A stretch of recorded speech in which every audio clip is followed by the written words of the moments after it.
안녕하세요. 저는 서울에 살고 있는 40대 여성입니다. 예전에는 드라마나 영화를 더 좋아했던 것 같은데 요즘에는 실제로 벌어지고 있는 이런 이야기들이 더 눈에 들어오고 관심이 가네요. 세상에는 정말 다양한 사람이 많은 것만큼 황당하고 이상한 일들이 많이 벌어지는 것 같습니다. 이곳의 사연들을 보며 내 주변 어딘가에서도 이와 비슷한 일이 벌어지고 있겠구나 했는데 그 일이 저에게 벌어질 줄은 몰랐네요. 그래서 한동안은 마음 정리하느라 일에 집중을 하고 있어서 이곳에 찾아오지 못했는데 이렇게 애청자에서 사연을 들려드리는 사람의 입장이 되어 돌아왔습니다. 그럼 어떤 일이 있었는지 여러분들께 말씀드려보겠습니다. 저희 집 가족 구성원은 저와 부모님 그리고 저보다 3살 어린 여동생 이렇게 4식구였습니다. 저희 집 형편은 그다지 좋지 못했어요. 부모님 두 분께서도 어려운 가정 형편에서 자라오시다 보니 공부보다는 당장의 생계를 위해 돈을 벌어야 하셨고 그래서 남들보다 짧은 학력을 가지고 계셨죠. 10대, 20대 때는 부모님과 형제, 자매들을 위해서 열심히 사셨고 결혼을 하신 후 30대, 40대 때는 우리 식구들을 위해 정말 열심히 사셨던 분들이었습니다. 하지만 이 세상은 흘린 땀과 노력에 비례해서 더 나은 삶을 살 수 있는 곳이 아니었죠. 쉬는 날 없이 그 누구보다 열심히 그리고 정직하게 사셨지만 사무직이 아니라 몸을 쓰는 일, 배움이 짧은 사람들이 하는 일이라는 이유로 가난이라는 것에 벗어날 수가 없었습니다. 제가 막 태어났을 때나 저와 여동생이 자라 집안 형편을 어느 정도 짐작을 할 수 있을 때나 가난한 형편은 마찬가지였죠. 하지만 부모님께서는 정말 열심히 사셨고 저희들에게 작은 것 무엇 하나라도 더해주려 노력을 해오신 걸 알고 있었어요. 항상 저와 동생에게 다른 아이들 누리는 걸 해주지 못하신다며 미안해 하셨죠. 또 물질적으로 잘해주지 못하면서 일을 하느라 곁에 같이 있어주지 못하시는 것도 항상 미안하다고 하셨습니다. 자식들에게 항상 미안함을 표현하시는 부모님을 보면서 제가 더 안타까웠어요. 그러면서 세상이 참 불공평하다는 생각도 하게 되었죠. 서로 출발선이 달라 불공평한 삶으로 시작을 하게 되고 생계를 위해 배움의 기회마저 놓친 후에는 그 격차가 노력으로도 좁혀지지 않다니 무엇인가 잘못되었다고 생각이 들었어요. 제가 이 잘못된 구조를 바꿀 수는 없겠지만 부모님께서는 기회조차 없으시던 배움의 길이 있으니 이걸로 우리 가족의 형편을 나아지게 만들 수 있을 거라 믿었습니다.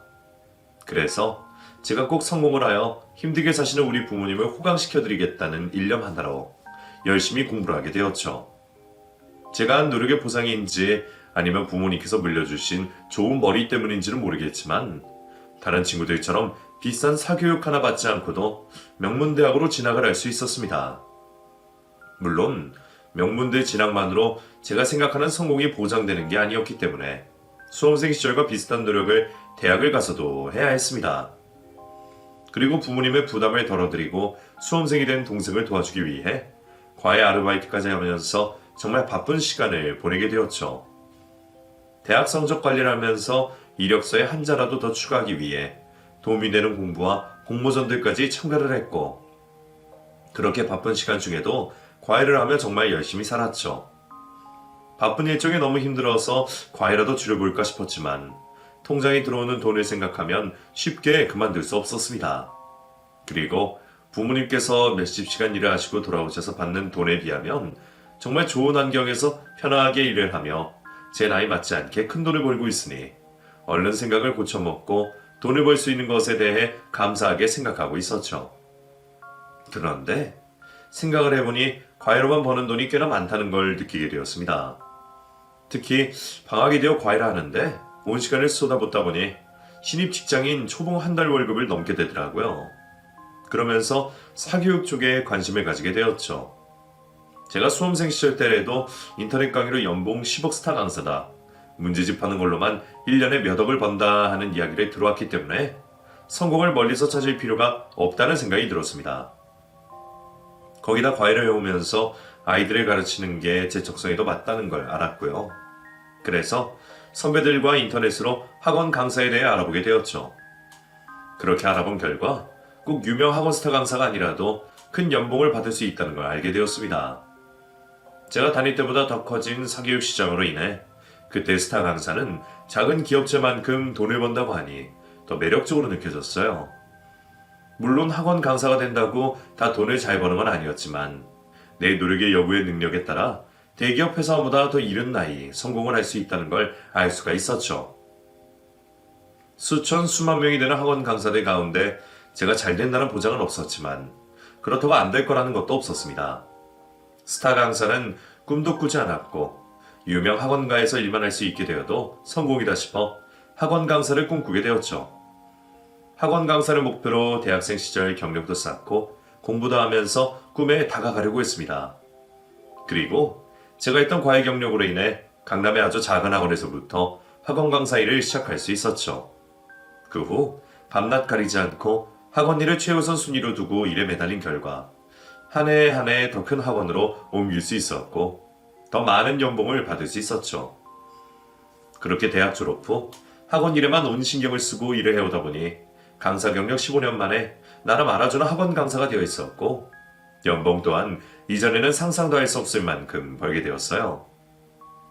제가 목표로 삼았던 꿈보다 더 나은 모습에 제가 되어 있었죠. 그리고 평생의 바람이던 부모님을 좋은 곳에서 편히 모실 수 있었습니다. 하지만 얻는 게 있으면 잃는 게 있는 것처럼 경제적인 성공을 하게 되며 그 외에 많은 것들을 잃거나 포기했었죠. 그중 하나가 연애와 결혼이었습니다. 제 주위에는 이미 다른 결혼한 상태였고 자녀를 둔 사람들도 있었어요. 결혼을 하지 않은 사람들도 있었지만 다들 연애 정도는 하면서 살아왔고 저와 다르게 자신들이 스스로 결혼과 연애를 거부하는 사람들이었죠. 저는 성공하겠다는 일념 하나로 살아오다 20, 30대 평범한 여자들이 즐겨야 하는 대부분의 것들을 포기했던 거였고요.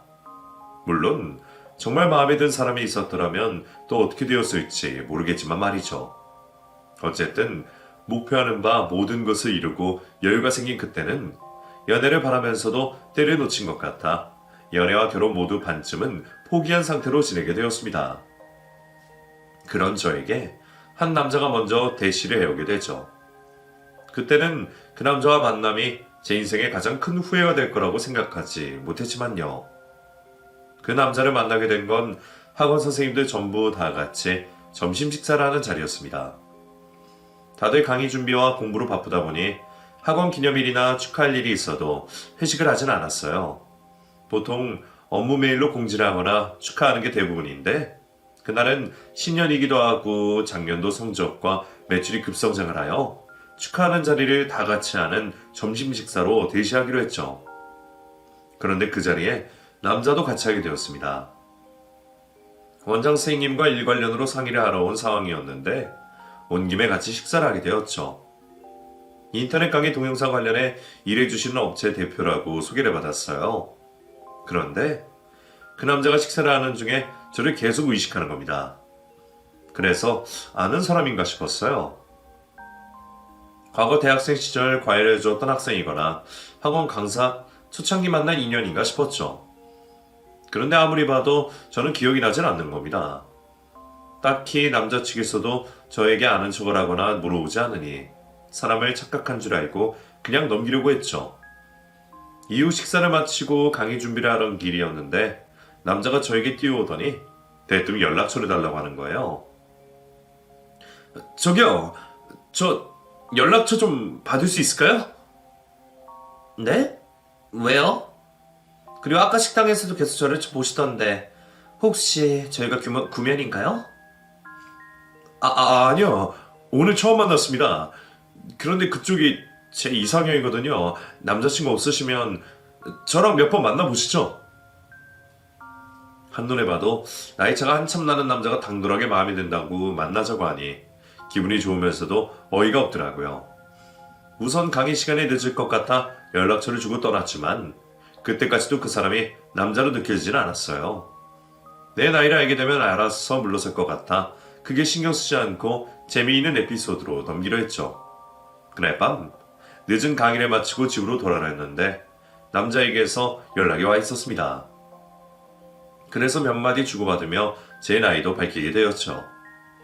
그런데 남자는 여전히 당돌하게 나이가 무슨 상관이냐며 사람 대 사람으로 만나자고 하는 거예요. 어쨌든 나를 좋게 봐준 게 기분이 좋아 한번 만나서 밥이나 사주고 끝내려고 했죠. 그런데 남자는 식사 자리에서도 저에게 관심이 있다며 마음을 드러냈고 다시 한번 사람 대 사람으로서 자신을 평가해달라고 했습니다. 묘하게 남자의 말에 귀를 기울이게 되었고 잠깐의 만남이었지만 나이답지 않게 진지하고 믿음이 가는 사람이란 걸 알 수 있었죠. 그 후로도 몇 차례 만남을 가지게 되면서 더 좋은 남자라는 걸 알게 되었고 서로 나이를 신경 쓰지 않은 채 연애를 하게 되었어요. 그러다 연애 초기 생각지도 못하게 남자친구의 어머니를 만나게 되었어요. 아직 저에 대한 정보가 없으신지 아들의 여자친구인 제가 궁금하다며 남자친구의 만류에도 같이 자리를 하게 되었죠. 그런데 어머니께서 제 나이를 들으시고는 당황해하시며 실언을 하셨습니다. 어머, 근데 공부만 너무해도 안 되나 보다. 나는 햇빛 안 쐬면 피부가 좋을 줄 알았는데 나이답지 않게 영 별로네? 우리 동률이 만나려면 피부관리 좀 받아야겠어. 그런데 올해 나이가 몇이라 그랬지? 네, 저 올해로 38입니다. 뭐? 38이라고? 우리 동률이가 이제 29인데 곧 40의 사람을 만난다고? 동률아, 너 제정신이니? 저도 제 나이가 많다는 걸 알았기 때문에 제 나이를 듣고 불편해하시는 어머니 심정이 이해가 되었어요. 그런데 아무리 마음에 들지 않는다고 해도 그렇지 사람이나 앞에서 대놓고 기분 나쁜 티를 내시는 어머님 때문에 너무 부끄러워 얼굴이 달아올랐죠. 그 후 함께 자리를 하는 동안 어머님께서는 머리에서 생각나시는 그대로 입 밖으로 말씀을 하시면서 저를 여러 번 곤혹스럽게 만들었어요. 그 일을 겪고 나서 남자친구의 어머님이 어떤 종류의 사람인지 알 수 있었죠. 지금 생각해보니 그때 앞날을 예측하고 더 심한 일을 겪기 전에 그만두었어야 했는데 그러지 못한 게 후회스럽네요. 그날 이후 어머님과 다시 또 만남을 가지게 될까 걱정을 했지만 다행히 함께하는 자리는 없었습니다. 이후 1년 반이라는 시간 동안 저는 남자친구와 만남을 가지게 되었죠. 어머님을 제외하면 남자친구는 정말 좋은 남자였어요. 저뿐만 아니라 다른 여자 어느 누구에게도 좋은 남자라고 생각될 만큼 여자친구인 저에게 잘해주었죠. 경제적인 능력은 부족하긴 했지만 남자친구가 제 나이를 신경 쓰지 않았던 것처럼 저 역시 남자친구의 경제적인 부분을 개의치 않아 했습니다. 사실 말만 대표지 업체 직원은 한 명이었고 늘어나는 경쟁업체로 벌이가 좋지는 않았거든요. 하지만 누구나 다 아쉬운 점이 있듯이 유일하게 있는 단점이었고 그 외에는 모든 게 제 이상형에 부합했습니다. 하지만 그런 남자와 연애를 하면서도 걱정을 할 수밖에 없었죠. 결혼을 한다고 해도 어머님의 반대가 예상되어 걱정이었고 결혼을 안 한다고 하면 헤어질 걸 알면서 이어지는 연애라고 생각이 들어 불안했습니다. 그런데 그때 남자친구가 프로포즈를 저에게 해왔어요. 프로포즈마저 제가 상상한 그대로의 모습이었기 때문에 감동을 받았지만 현실적인 이유가 생각이 나서 결국 거절하게 되었죠. 그렇게 남자친구와는 헤어지게 될 줄 알았는데 남자친구는 끝까지 저를 붙잡고 이유를 물어왔습니다. 처음에는 애매하게 대답하던 저도 결국에는 솔직한 이유를 말하게 되었죠. 그러자 남자친구는 또다시 몇 날 며칠 동안 저를 설득시켰어요. 다른 거 신경 쓰지 말자고 말하며 자신이 어머님의 반대를 설득시켜보겠다면서 말이죠. 저 또한 남자친구를 놓치고 싶지 않았기 때문에 다시 한번 해오는 남자친구의 프로포즈를 받게 되었습니다. 저희 부모님께서는 평생 집안을 위해 고생을 해온 제가 시집을 가게 되었다면서 좋아하셨습니다. 그래서 인사를 하러 온 남자친구도 다른 걸 묻지 않고 이것저것 챙겨주시며 잘해주셨죠. 그 다음이 문제였어요. 첫 만남에서도 제 나이를 가지고 말이 많으시던 예비 시어머니께서 어떤 반응을 보이실지 걱정이 되었죠. 결혼을 위해서는 꼭 넘어야 하는 일이니 마음의 준비를 단단히 하고 찾아가게 되었습니다. 그리고 역시나 찬바람 쌩쌩 부는 예비 시어머니를 보게 되었죠. 제가 집으로 들어와도 소파 앉아보던 TV에서 눈을 돌리지 않고 계시던 어머님께서는 따로 저를 맞을 준비를 하지 않으셨습니다. 아무리 나이 많은 제가 마음에 들지 않는다고 해도 자식이기는 부모 없다고 아들이 데려온 사람을 위해 간단한 식사와 차는 준비해 주실 줄 알았는데 후행한 집을 보니 민망하더라고요. 그러자 남자친구가 민망한 상황을 만회해보려고 직접 식사상을 차리겠다고 했죠. 그러자 시모가 자리에 일어나면서 궁시렁거리기 시작했습니다. 어머니께서 날짜를 착각하셨나 보다. 내가 간단하게 우리 3명이 먹을 밥 차릴게. 잠깐만 여기서 기다려. 동률이 네가 밥상에 차리게 왜 차려? 애초에 집에 데리고 오지 않았으면 이럴 필요도 없었는데. 내가 밥 차릴 테니 넌 앉아있어. 전 그 자리에서 어른 채로 시모의 큰 목소리에 기가 죽어 있었죠. 그렇게 억지로 차린 밥상은 딱히 손님이 와서 차린 음식상으로는 볼 수 없었습니다. 있던 반찬 내오고 먹던 찌개에 다시 끓여온 것밖에 없었죠. 먹으면 체할 것 같아 남자친구에게 밥을 적당히 덜어달라고 하고 넘어가지 않는 밥을 억지로 먹었어요. 그러니 그것 가지고 또 어머니께서 뭐라고 하셨죠. 쟤는 나이도 많아서 연비도 떨어질 애가 무슨 밥을 저렇게 적게 먹는다니? 저럴 거면 먹지를 말지. 왜 남의 반찬에 침을 묻혀?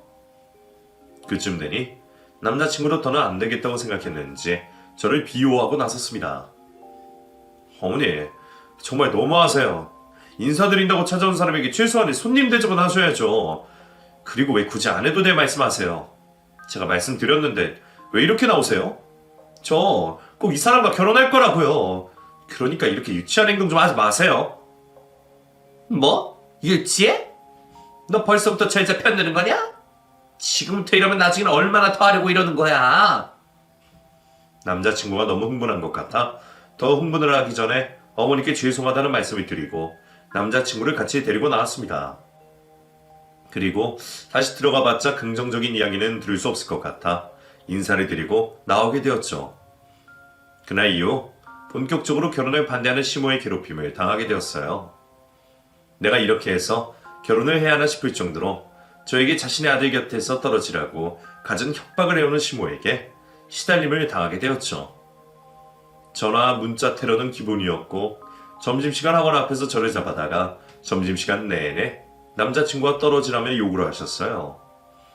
그렇게 시달림을 받다 보니 시모 때문에 없던 위장병도 생기고 원형 탈모도 왔습니다.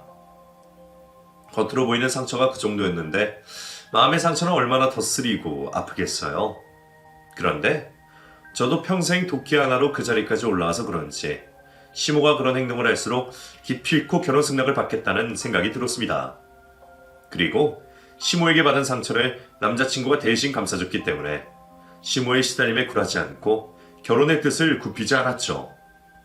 무조건 버티고 있으면 부딪히기만 할 것 같아 시모의 마음을 누그러뜨리는 방법을 사용하기로 했습니다. 그래서 지극정성을 다해보기로 했죠. 애들 강의 준비하느라 정신없는 와중에 시모가 좋아하는 음식들 리스트를 받아 직접 요리를 해서 아침마다 가져다 놓기도 해봤습니다. 그랬더니 효과가 있는 건지 시모가 학원으로 찾아오지 않았고 전화와 문자를 해오는 횟수가 눈에 띄게 줄었어요. 이렇게 달래는 방법이 시모의 결혼 반대에 적절한 방법이라는 걸 알게 되었고 좀 더 힘을 내보기로 했습니다. 그래서 시모의 취향에 맞는 선물들을 준비해서 남자친구가 집에 없는 사이 찾아가게 되었죠. 제가 찾아온 선물을 보시며 환하게 웃음을 짓던 시모는 이내 제가 앞에 있다는 걸 깨닫고 표정 관리를 했어요. 그리고 또다시 결혼은 안 된다며 결혼 반대의 의사를 나타냈습니다. 그런데 차가운 목소리와 달리 눈은 계속 제가 선물해온 것들에 가 있더라고요. 제가 그 모습을 눈치챈 것 같아 하자 시모는 민망한지 제 손을 잡고 자기 아들 좀 정신 차리게 해달라고 부탁을 해왔습니다. 얘 정이야. 너가 우리 동률이보다 어른이니까 이 뭐가 옳은 행동이고 옳지 않은 행동인지 알 거 아니니? 우리 동률이가 아직 철이 덜 들어서 나중에 후회할 짓 하는 거야. 나이 한참 많은 네가 잘 타 이러고 우리 동률이 바른 길로 보내줘야 하지 않겠니? 제발 네가 동률이한테 말 좀 해줘. 도대체 뭐가 옳은 일이고 뭐가 바른 길이라고 하는 건지, 그렇다면 제가 남자친구와 결혼하는 게 올바르지 못한 일이고 나쁜 길이라고 하는 건데 듣고 보니 기분이 너무 나쁘더라고요. 그렇다고 화를 낼 수는 없어서 최대한 예의 차려서 말에 반박을 했죠. 그랬더니 시모는 그게 기분이 나빴던 것 같아요. 갑자기 호구조사를 하기 시작했습니다. 네가 왜 이렇게 끈질기게 결혼하려는지 모르겠지만 내 입장에서는 어린 남편 잡아서 팔자 펴보려고 한다는 생각밖에 들지 않는구나. 솔직히 우리 아들은 이제 막 시작했다고 하나? 한 회사 대표이고 너는 수많은 학원 선생님들 중 한 명 아니냐? 그것도 나이가 많아서 잘려도 한참 일찍 잘릴 텐데 젊은 남편 옆에 딱 붙어서 편하게 살려는 속셈인 걸 모를 것 같아? 어머님, 저 어떤 남자든 그 남자 잡아서 팔자 필 생각 없어요. 그리고 제가 남자 팔자 피게 해주면 피게 해줬지 누구한테 붙어서 살 생각도 없고요. 어머님께서 어떤 학원 강사를 생각하시는지 모르겠지만 제가 동률 씨가 버는 돈의 몇십 배는 더 받을 거예요. 그리고 그동안 모아둔 돈만 해도 앞으로 동률 씨가 벌어오는 돈 안 받고 생활 꾸려갈 수 있는 능력 되고요. 그러니까 오해하시지 마시고 그냥 저를 며느리로서 어떤 사람인지 봐주세요. 저 어머니가 잘 지내고 싶어요. 제 남자친구의 어머님이시고 결혼하면 시어머니가 되실 분 잘 모시고 살고 싶다고요. 나이 빼고는 다 자신 있었기 때문에 시모를 붙잡고 제가 살아온 인생과 쌓아온 경력 그리고 경제적인 능력을 짐작할 수 있게 설명을 하게 되었습니다. 남자친구와는 비교할 수 없을 정도로의 나은 사람이라는 걸 알자 시모는 당황하기 시작했죠. 그러자 어떤 식으로든 결혼을 반대할 이유를 말해야 했는지 시모는 고리타분한 옛날 생각을 가지고 와서 저에게 요구하기 시작했죠. 나는 그것도 별로 마음에 안 들어. 여자가 사회생활 자리에서 뭐하니? 그러면 자식은 누가 키우고 자식을 얼마나 올바르게 키울 수 있다고. 여자는 말이다. 집안에서 남편 내조 잘하고 자식 잘 키우면 되는 거야. 지금 이 세상이 이렇게 혼탁한 거는 집안 관리를 해야 하는 여자들이 일한다고 밖으로 쏘다니니까 가정교육이 무너져서 이렇게 되는 거라고. 너 그렇게 내 아들과 결혼하고 싶다면 지금 하는 학원생활 그만둘 수 있겠니? 네가 그만둔다고 하면 내가 이 결혼 허락하마. 시모는 아마 제가 학원 생활을 쉽게 포기하지 못할 걸 알고 그 말을 하는 것 같았습니다. 그렇다면 성공이었어요. 다른 건 몰라도 학원 생활을 포기하는 건 안 되겠더라고요. 그래서 안 되겠다고 시모에게 대답을 하려는 순간 남자친구가 집으로 들어오며 저를 데리고 방으로 데려갔습니다. 그리고는 앞선 이야기를 들었는지 저를 설득시키기 시작했죠. 당신 설마 포기하겠다고 말하려는 건 아니지? 그럼 나보고 포기를 하라고? 그건 안 돼. 학원생활 포기하면 정말 다 포기하는 거야. 나 아이 키우면서 학원생활도 잘할 수 있어. 내가 평생 어떻게 하면서 여기까지 왔는데 내 전부인 걸 포기해. 그래, 무슨 말인지 알아. 나도 당신 학원생활 그만두는 건 원하지 않고 근데 지금 어머니 앞에서 사실대로 말할 필요가 있겠냐는 거야. 말만 그렇게 하고 그냥 다녀도 되잖아. 우선 그만두었다고 거짓말하고 학원에서 또 학부모들이 하도 다시 나와달라고 해서 산다고 하면 뭐라고 하시겠어. 이미 결혼까지 한 마당에 나도 당연히 바람 잡을 거고 그냥 지금 어머니 말씀 따르는 척만 하자. 방금 당신도 들었잖아. 어머니께서 결혼 허락하겠다고 한 거. 남자친구의 그 말대로 하기로 했어요. 손가락으로 약속까지 걸며 결혼 후 시모의 횡포까지 막아주겠다고 하니 결혼을 위해 거짓말을 하기로 했죠. 그렇게 시모에게 고심을 하는 척하며 학원 강사직을 내려놓겠다고 말했습니다. 그러자 제가 설마 자신의 말을 들을 줄 몰랐던 시모는 크게 놀랐죠. 어찌되었든 자기가 한 말이 있으니 결혼에 반대한다는 말은 못했어요. 대신에 다른 방법으로 저와 남자친구의 결혼을 무산시키려 노력을 했죠. 이전까지는 궁금해하지 않던 제 건강을 염려하며 같이 건강검진을 받으러 가자고 하더라고요. 내가 결혼을 허락하고 나니 그제서야 몇 가지 생각나는 게 있다더라. 너 나이가 있는데 갑자기 세상 뜨면 우리 동료이 뭐가 되니? 나랑 같이 건강검진 받고 결과 좀 확인해보자. 결혼하고 나서 애 못 가지는 것도 이혼사유가 돼요. 그러니까 애 가질 수 있나 확인도 해보고 뭐든 확실히 확인하고 가는 게 맞지. 건강검진이야 학원에서 매년 하기도 하고 사비로 추가적인 검사를 받고 있었으니 당연히 문제가 되지 않았어요. 그러자 시모는 또 다른 수를 생각해냈죠. 솔직히 네 나이가 되는 동안 결혼 한 번 안 했다는 게 이해가 되지 않는구나. 그 전에 한번 갔다 오고 아닌 척 뻔뻔하게 나와 동료를 속이고 있을 수도 있잖니? 네 말대로 그렇게 잘난 너인데 왜 남자가 없었겠어? 혼인관계 증명서 떼면 네가 한번 갔다 왔는지 두 번에 갔다 왔는지 알 수 있다고 하니 점심시간 이용해서 너랑 같이 돼서 확인해보자. 여자로서 상처가 되는 말을 하는 예비 시모에게 화가 났지만 그래도 참고 버텼습니다. 정말 참기 어려운 상황이 여러 번 반복되었지만 그때마다 마음속으로 남자친구와 결혼하고 나서 두고 보자며 참고 또 참았죠. 그렇게 하루에도 몇 번씩 마음다짐을 새로이 하던 중에 드디어 시모가 결혼을 허락한다는 전화 연락을 해왔습니다. 마음고생을 하면서 시모가 하라는 대로 하다 보니 고생 끝에 결실을 보게 되었던 거죠. 거기다 시모는 저에게 완전히 마음의 문을 여는 건지 선물까지 준비를 했다 말했습니다. 저에게 시간을 편할 때 아무데나 연락을 주고 집에 와달라고 했지만 혹시 지체를 했다가 시모가 또 변심을 할까 싶어서 그날 당장 찾아가기로 했어요. 그렇게 퇴근을 하고 남자친구와 함께 설레는 마음으로 시모가 있는 집으로 가게 되었죠. 그날 처음으로 시모에게 밥상다운 밥상을 받아볼 수 있었어요. 식사를 다 마치고 난 후 정리를 하고 남자친구와 계획해둔 결혼 준비를 시모에게 설명하려고 했는데 뭐가 그리 급한지 시모가 준비한 선물을 지금 주겠다고 했습니다. 저에게 태도가 바뀐 시모가 준비했다는 선물에 내심 기대를 할 수밖에 없었고 저에게 건네주는 선물을 받았죠. 뭐하니 물어보지 않고? 여기서 풀어봐도 될까요? 그럼 내가 있는 앞에서 풀어봐야 하는 선물인데. 그때까지만 해도 얼마나 소중한 선물이길래 당신 앞에서 풀어보라는 건지 싶었죠. 잔뜩 기대를 한 상태로 선물 상자를 열어봤는데 그곳에는 봉투 한 장, 칼 한 자루, 그리고 부동산 계약서가 있었어요. 사실 선물이라고 하기에는 모두 생소한 물건들이었죠. 칼은 신혼 선물로 주신다고 해도 봉투와 부동산 계약서는 좀처럼 무슨 선물인지 알 수가 없었어요. 그래서 시모를 쳐다보며 이게 무슨 의미로 한 선물인지 물어보게 되었죠. 어머님, 지금 저한테 주신 선물이요. 제가 이해가 안 가서 그런데 이게 다 뭐예요? 다 선물이지. 너는 학원 선생이라는 사람이 이렇게 이해력이 딸려서 어떡하니?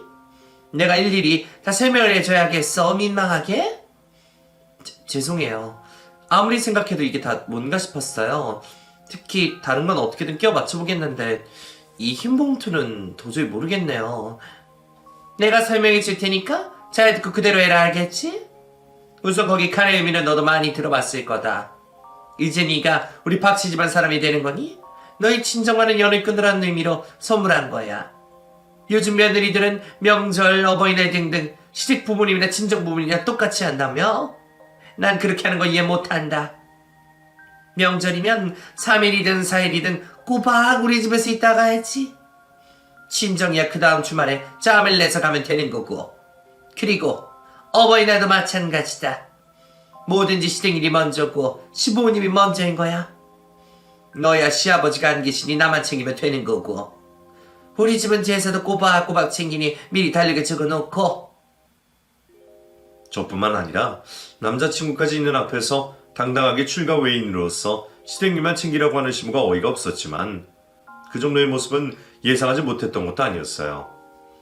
어떤 식으로든 시집살이를 시키려고 한다는 건 알고 있었어요. 다만 이렇게 뻔뻔하게 대놓고 요구를 할 줄은 몰랐었죠. 그래서 그건 문제가 되지 않았어요. 다만 이 다음 이어질 봉투와 부동산 계약서 선물의 의미는 얼마나 더 어이가 없는 요구일지 걱정이 되었죠. 그럼 이 봉투의 의미는 뭔가요? 혹시 예단비에 대한 건가요? 보조금 받니? 흰 봉투에 예단비를 받게. 그 봉투는 네가 스스로 한 말 지키라고 주는 거야. 내 눈앞에서 봐야 믿을 수 있을 것 같아서. 그러면 혹시 그래, 그건 네 사직서 넣을 봉투야. 오늘 당장 사직서 쓴다고 해도 너 대신할 사람 구하려면 시간이 걸릴 텐데 하루라도 빨리 쓰는 게 낫지 안 그러니?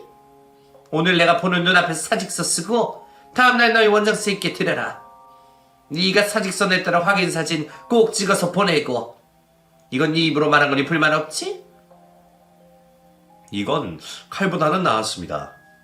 어차피 이 일은 남자친구도 시모를 설득시켜주겠다며 저를 도와준다고 했던 말이 있었으니까요.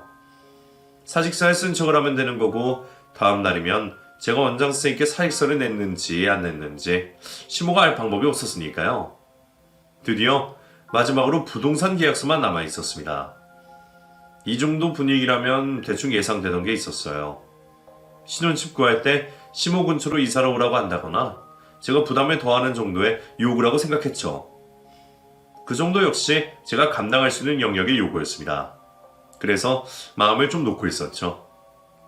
그런데 시모 입에서 놀랄만한 이야기가 튀어나오기 시작했어요. 그건 네가 나한테 해줄 부동산 계약서다. 네? 제가 어머니께 할 부동산 계약서라고요? 그래. 쉽게 말해서 예단이라고 생각하면 될 거야. 내가 곱게 키운 아들 네가 억지로 데려가는데 그 정도는 해와야지 않겠니? 솔직히 네 나이에 어린 남편 얻게 된 걸 보면 내가 요구하는 집 한 트럭은 가져야 하는 거지 안 그래? 이 정도면 나도 많이 양보하고 배려해 준 거야. 어느 시어머니가 늙은 며느리 보고 싶겠니?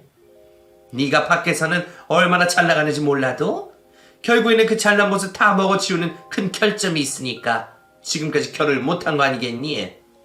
그런 네가 어리고 얼굴도 잘생긴 우리 아들 데려가는데 그에 걸맞는 값을 치르고 데려가야지. 그리고 내가 원하는 집도 엄청 으리으리한 집도 아니고 내가 들어보니까 강남에 공원이 있고 뭐 천도 있고 거기다 시민 운동장 있는 동네가 있더라. 거기 운동장을 내 딸이 또래들이 많이 이용한다고 하니 그쪽에서 지나면 친구 사귀기도 편할 것 같고 여러모로 살기 좋을 것 같아. 신축도 많이 들어와서 괜찮은 집 많다고 하니까 재테크 이런 거 신경 쓰지 말고 한 30평대 높은 층으로 해서 하나 구해와라. 너가 학원 때문에 바쁘다면 내가 직접 돌아봐도 되니까 그거 가지고 너무 신경 쓰지 않아도 되고. 그 어이없는 말을 듣게 되니 기가 차지도 않더라고요. 시모하는 말에 전부 예수로 받아주니까 저를 완전 자기 밥으로 생각하는 것 같았습니다. 아무리 제가 돈을 잘 벌고 모아둔 돈이 많다고 해도 강남 그 노른자 땅에 30평대 아파트를 예단으로 해오라고 하는 건 말이 되지 않는다고 생각했어요. 시모 표정을 보아하니 농담은 아닌 것 같았습니다. 그래서 제가 아파트를 예단으로 해오면 시댁에서는 저희 집에 무엇을 해줄 거냐며 물어보게 되었죠. 원하시는 아파트 제가 해오면 어머니께서는 저희 집에 뭘 해주실 거예요? 제가 해오는 아파트 값만큼은 안 되더라도 그 반 정도는 돼야 할 것 같은데요. 뭐? 너 지금 제정신으로 말하는 거니? 이 결혼 누가 매달려서 하는 건데 내가 반달관다고 했을 때 물러났으면 나도 이렇게 요구하지도 않았다. 근데 네가 하고 싶다며 그러면 참말 말고 내가 해오라는 대로 할 것이지 무슨 참말이 이렇게 많어. 내가 아까도 말했지. 너 지금 나가봐라. 우리 동률이 같은 아이 네가 만날 수 있을 것 같아? 여자가 네 나이면 배 나오고 머리 까진 남자 만나야 할 때야. 네가 아무리 잘났다고 해도 그게 네 분수에 맞는 상대라고. 이런 어처구니 없는 결혼을 승낙해주면 기면서 감사하다고 말을 해야지. 어디서 예물을 해오라 말아야. 시모는 이번에도 제 나이를 걸고 넘어졌습니다. 저도 더는 참지를 못하겠더라고요. 그래서 시모가 말을 하는 동안 기분 나쁜 티를 팍팍 냈죠. 기가 막혀 열불이 터진다는 걸 보여주려 손으로 부채질도 하고 한숨도 턱턱 내쉬었습니다. 그러자 제 행동을 보고 기분이 나빴던 시모가 무슨 짓이냐며 화를 내기 시작했죠. 너 지금 시어머니 앞에서 기분 나쁜 티를 다 내는 거니? 내가 네 친구야? 어디서 싸가지 없는 행동을 해? 그러면 이런 말 듣고 기분 좋을 사람이 있어요? 아무리 아들이 소중하다고 하지만 저도 저희 부모님께는 소중한 딸이에요. 그럼 뭐든 적당히 하셔야죠. 이건 좀 아니잖아요. 제발 뭘 말씀하실 때 생각이라는 걸 하시고 말씀하세요. 듣는 사람 감정도 신경 쓰시라고요. 저도 이번에는 물러설 수가 없었습니다. 이번에도 제가 어쩔 수 없다며 시모 뜻대로 한다면 앞으로의 결혼 생활이 내내 계속 이런 식으로 흘러가게 될 테니까요. 그래서 시모가 하는 말 모두를 받아치려고 준비를 하고 있었죠. 그런데 갑자기 제 몸이 끌어당겨졌습니다. 옆에서 듣고 있던 남자친구가 제 팔을 잡고 자신의 방으로 끌고 간 거죠. 너무 갑자기 벌어진 일이고 남자친구가 제 팔을 아프게 잡아 놀랄 수밖에 없었어요. 팔 좀 놓고 해. 갑자기 왜 이래? 지금 뭐 하는 거야? 우리 결혼 안 할 거야? 그냥 알겠다고 하면 될 걸 왜 사서 문제를 일으키려고 해? 그러면 저 소리 듣고도 내가 가만히 있어야 하는 거니? 너희 어머니께서 해오라고 하면 난 거부도 못하고 무조건 해와야 해? 당신도 지금 바로 옆에서 들었잖아. 아니 지금까지 어머니께서 나한테 어떤 말들 하신지 알고 있잖아. 그런데도 그런 말이 나와? 남자친구가 갑자기 왜 이러나 싶었습니다. 지금까지 저에게 잘하던 남자친구가 아주 잠깐 시모에게 말대꾸를 하고 반항을 했다는 이유만으로 제 탓을 하려고 했어요. 실망스러운 태도를 보이는 남자친구에게 서운함을 토로하고 있었는데 제 이야기를 듣고 있는 남자친구가 화를 내기 시작했습니다. 그렇다고 그 잠깐을 못 참아? 이제 다 왔잖아. 허락만 받으면 되는 걸 가지고 왜 그깟 자존심을 세우고 그래? 결혼만 하면 지금 무슨 말을 듣든 무슨 약속을 하든 상관없는 상황인데 왜 괜히 어머니 성질을 건드려서 다시 처음부터 시작하게 만들어? 나이도 많은 사람이 어른 비위도 못 맞추고 이게 뭐야? 솔직히 지금까지 잘 참아오길래 앞으로 결혼 생활하면서도 어머니랑 부딪힐 일 없을 거라고 생각했어. 근데 나 아까 당신이 어머니한테 하는 모습 보면서 당신한테 좀 실망했어. 당신 기분 아는데 우선은 결혼 허락이 중요하니까 밖에 나가면 어머니한테 무조건 잘못했다고 해. 기분 나빠서 더 심한 말 하더라도 다 알겠다고 하라고. 남자친구에게 그 말을 들으니까 그제서야 정신이 번쩍 차려졌습니다. 아니죠. 이 남자의 밑바닥에 있는 본심을 알겠더라고요. 지금까지 제가 예비 시모에게 받아온 모진 말들과 수모를 누구보다 잘 알면서 위로는 못해줄 망정 짜증을 내고 시모 편을 들고 있다니. 남자친구 한 명만 바라보고 여기까지 참고 왔던 건데 더 이상은 못해먹겠더라고요. 저에 비하면 빈손으로 장가오는 거나 다름이 없는 놈 주제에 그따위 말하는 걸 참을 수 없었습니다. 시모에게 수모를 당하면서도 겨우겨우 참고 있던 마음속 화가 남자친구의 말에 터지게 되었죠. 그래서 저 탓을 하는 남자친구의 얼굴을 머리로 그냥 박아버렸어요. 그리고 거실로 나가 저를 째려보고 있는 시모에게 그동안 당해왔던 일에 대한 분풀이를 하기 시작했죠. 왜? 동률이도 네가 잘못했다고 하지? 네가 아무리 나이가 많다고 해도 나까지 네 친구를 생각하면 어떡하니? 잘못 비는 거 보고 내가 용서해줄지 안 해줄지 생각해 볼 테니 우선 와서 빌어라. 방에서 들리는 아들 말을 듣고 제가 또 수그리고 시모 밑으로 들어올 거라고 생각을 했나 봅니다. 아직도 제가 자신을 시어머니로 생각하는 있는 줄 알고 갑질하려고 했어요. 그 얄미운 얼굴이 너무 꼴보기 싫어 시모 앞에 있던 밥그릇을 면상에다가 엎어버렸습니다. 빌어? 빌긴 내가 왜 빌어? 내가 이 결혼 이렇게까지 숙이고 들어야 하는 거야? 당신 집안에 내가 며느리로 들어오면 감사하다고 무릎 꿇고 머리 조아려야 하는 판에. 야, 이게 뭐하는 짓이야? 이게 미쳤나? 넌 내 아들이랑 결혼 안 하겠다는 거야? 이게 정말 보자 하니까 지 나이 많다고 시어머니 될 사람을 아주 우습게 보네? 또 그놈의 나이. 그래, 나 나이 많아. 나이 많다고. 근데 그래서 뭐 어쩌라고. 너도 나이 많잖아. 너 우리 엄마보다 나이 많은 거 아니? 너 그러고 살다가는 네 아들 결혼식 보기도 전에 죽어. 내가 더러워서 네 아들이랑 결혼 안 해. 별것도 없는 놈 조건 하나 보지 않고 사람 하나 보려고 했는데 너 같은 시엄마 있는데 결혼하고 싶겠니? 하, 그뿐이야. 네 아들도 똑같아. 내가 지금까지 수모를 당하더라도 결혼만 하면 되겠다 싶었는데 오늘 보니까 네 아들도 글렀다. 나이가 30이 넘어도 아직까지 철부지치 주제 파악하는 못하는 모자란 놈이야. 하, 다행이지. 당신 덕분에 내가 제발로 지옥에 빠질 뻔하다 정신 차릴 수 있었어. 그리고 뭐 선물? 내가 해오는 걸 가지고 선물이라고 해? 그럼 이건 내 선물이다. 저에게 욕을 먹고서도 아무 말 못하는 시모에게 제가 주는 선물이라며 시모가 건네준 봉투와 부동산 계약서를 찢어서 얼굴에다 뿌려버렸습니다. 그리고 이제 그 집을 나가려고 했죠. 그런데 저에게 얼굴을 맞아 코피를 흘리는 남자친구가 집을 나가려는 저를 잡아 세웠어요. 자기야, 미안해. 내가 잘못했어. 그러니까 이렇게 떠나지 마. 내 입장에서는 결혼이 코앞이니까 그랬던 거야. 지금까지 당신이 어머니한테 고생당해오면서 한 게 있잖아. 그게 아까워서 그랬던 거라고. 결혼이 눈앞이라고 하니까 순간 답답해서 그랬어. 정말 잘못했어.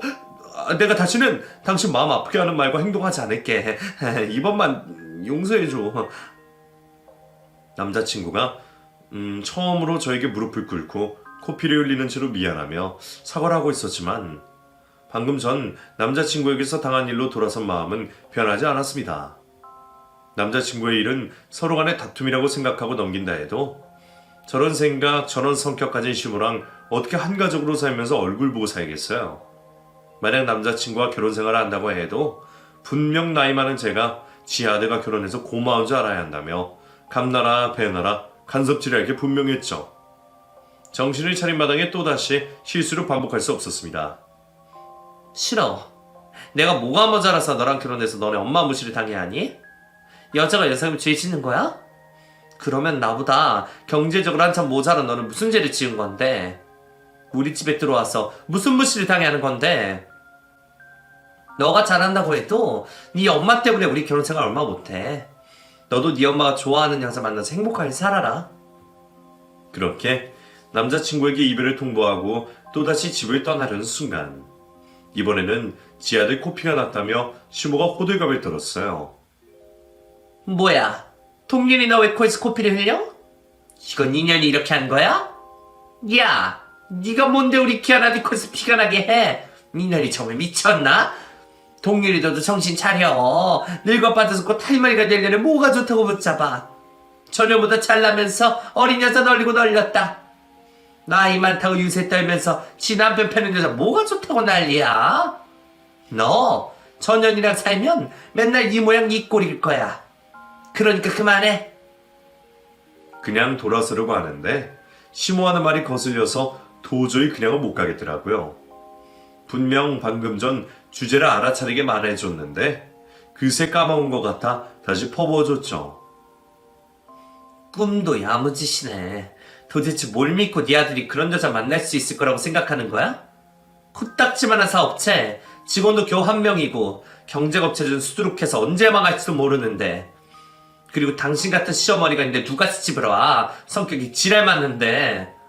누가 들어와도 지 아들이 기어다가 여자 트집 잡아서 깎아내리고 뭐라도 하나 더 빼먹으려고 할 거 아니야.